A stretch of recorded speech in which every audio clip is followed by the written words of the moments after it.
Those questions, I sat down with a guy that knows, one-on-one with FAMU law professor Dr. Jeremy Levitt, to talk about that part of this process that will no doubt unfold over these next few days and weeks.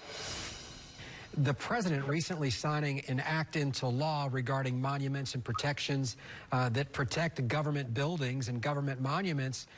Someone could face 10 years in prison. Do you think some of these people who were protesting on behalf of the president could wind up incarcerated for a long period of time?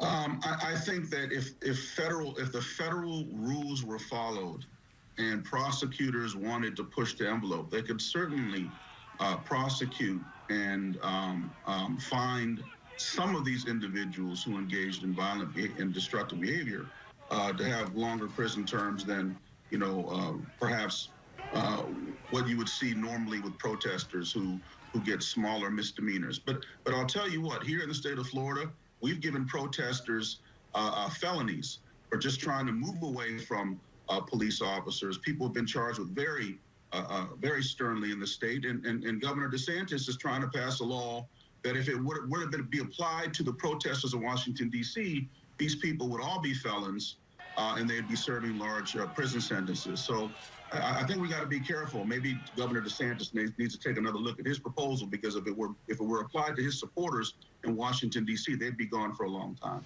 Do you think some of the people today that participated will go to prison? I think so. Obviously, there's either one or two people that have been shot and killed. I saw protesters violently assaulting police officers for a party, and individuals who support the president who are supposed to be law and order based. They were assaulting police officers. There were racial epithets being thrown. Journalists were being attacked.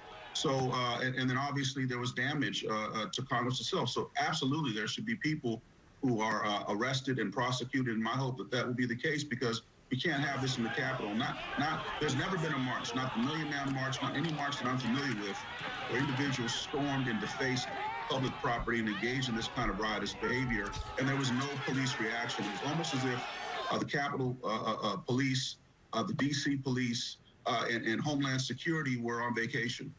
Final question for you. Will this have a lasting and harmful impact on our form of government?